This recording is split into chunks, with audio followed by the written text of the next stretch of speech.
Okay, now let's go to the next part here. I have been salivating to get to this. Michael Schellenberger over at his newsletter publishing an absolutely shocking new report. Let's go ahead and put this up there on the screen. Quote, US has 12 or more alien spacecraft, according to military and intelligence contractors. So Michael is reporting this after Dave Grush came forward to give us the broad contours of the program. He said the United States government is lying to the American people. There are multiple alien spacecraft which are in the possession of the United States government, of which they have covered up now for decades and which they have obfuscated from Congress. Crimes themselves have been committed. Here is why this is very important. Michael writes, quote, multiple sources close to the matter have come forward to tell public that Grush's core claims are accurate. The individuals are all either high-ranking intelligence officials, former intelligence officials, or individuals that we could verify were involved in the U.S. government UAP, aka UFO efforts, for 3 or more decades each. 2 of them have even testified as recently as last year to both the committee investigating this inside the Pentagon and to the United States Congress. The individuals said they have been presented with credible and verifiable evidence. The U.S. government and U.S. military contractors possess at least 12 or more alien spacecraft, some of which have been shared with the Pentagon office responsible for testifying before Congress and which they have refused to currently provide. Now, this is very important. They are putting a number, 12 or more. That is either true or it's not true. That's something that Congress can look into and tell us whether this claim is accurate or it's not accurate. The more specific that these things get, the more it becomes difficult for them to deny or not. This also comes on the heels of a statement, actually, from the Pentagon directly refuting this claim. Let's go ahead, guys, and put the Fox News tear sheet here up on the screen, because after Dave Grush came forward, the Pentagon released a very lengthy statement. Susan Go, who UFO people will be familiar with, said directly, there is, quote, no verifiable information to substantiate the claims. She says, quote, to date, Arrow, this office, has not discovered any verifiable information to substantiate claims that any programs regarding the possession of reverse engineering of extraterrestrial materials have existed in the past or exist currently. She also said that they welcome the opportunity to speak with any former or current government employee or contractor who believes they have information relevant to the historical review. Now, the reason why I think this is important is there was the one caveat word in there, verifiable. And the reason why is because verifiable is one where, as long as there is plausible deniability, at least somewhere baked into the documents, they can come forward and say there's no verifiable information that this program has existed or whatever in the past. As long as it's even 1% in their dispute, there are always holes in these words and in their denials that have come forward around this office that they say they haven't been presented to. But also, there's a formal presentation process. They can say that it wasn't done in the right way. There are all many different holes that they can jump their way through, Krystal. So I think if you pair a couple of things together, Dave Grush is obviously an incredibly highly credible person. I encourage people, watch the News Nation documentary. Dave Grush is grilled. He's asked very specific and difficult questions. He handles them well. People who knew him while he was in the office have come forward to testify. This is not a crank. This is a real person. You need to take what he's saying very seriously.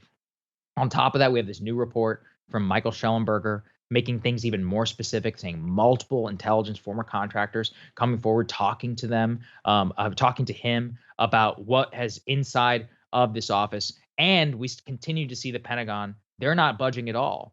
And look, someone is lying. Either Grush is lying and the sources to Michael Schellenberger are lying, or the Pentagon is lying.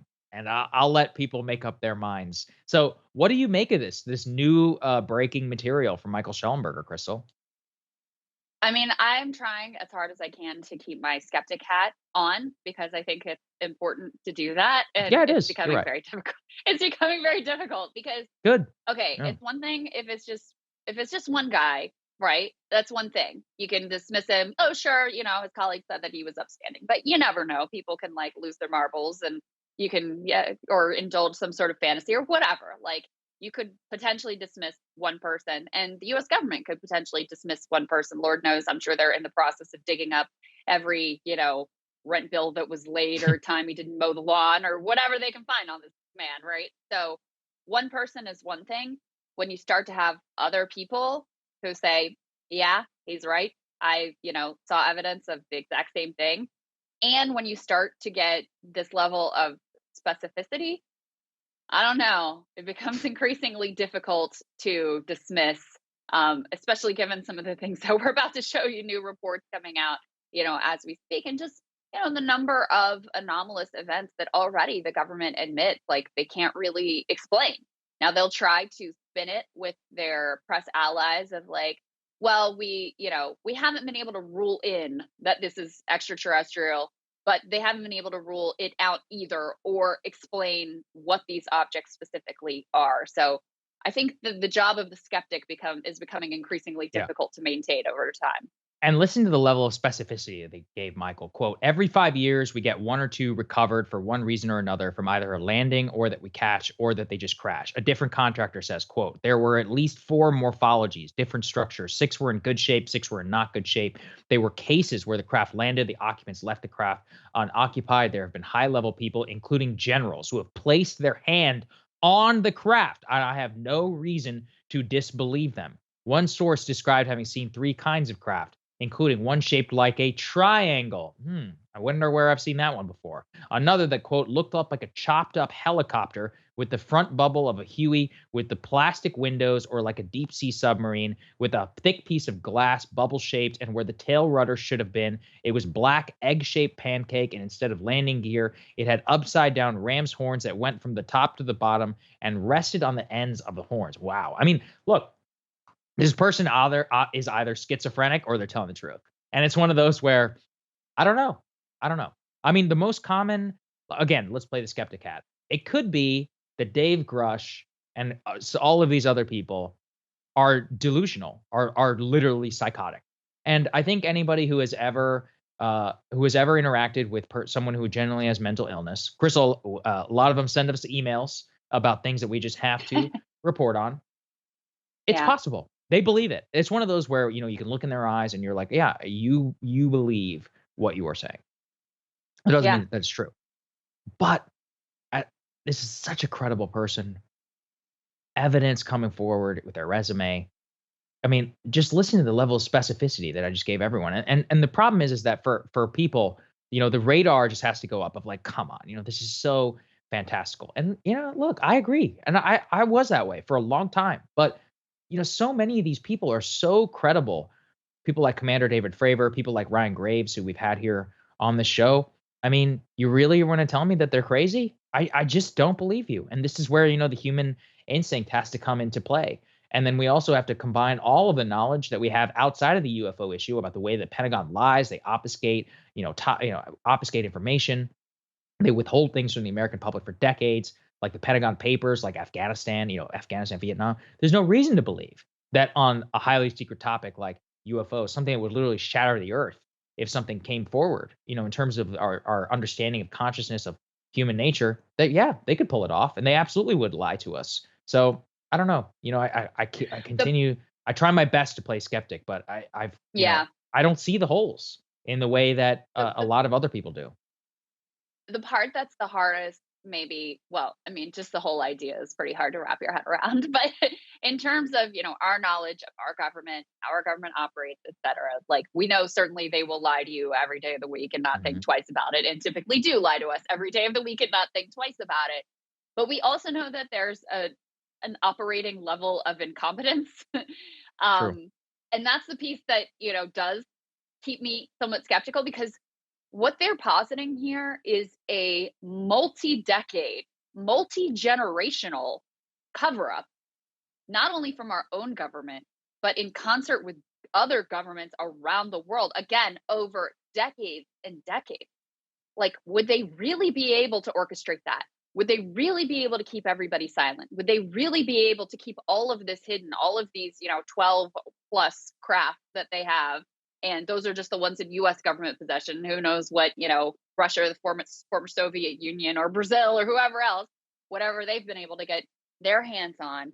That's the part where I'm like, it's just hard for me to Mhm. imagine that they would be able to so effectively keep this all under wraps for all of these years. So that's the part that I always get tripped up on is it's hard for me to believe that they could really effectively do that over all of this time.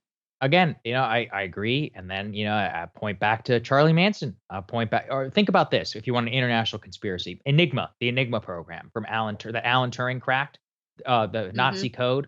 They didn't reveal that they had Hmm. cracked that till the 1973, or something like that, the decades after they had done so. And that was literally an international conspiracy spanning multiple different governments, and a lot of people worked on it and knew that it existed and never came out till the 1970s. There's a lot of stuff like that where look, if you do it the right way, you can keep it a secret. I mean, we spent $10 billion or whatever on the Manhattan program. It didn't leak until we dropped the bomb. So it's not like things can't be done. It just takes a high level of sophistication, the right people in charge, and maybe they can't do it on a huge government-wide scale. Maybe they were able to do it on a UFO-wide scale. In other words, Transformers was a documentary. It's a joke.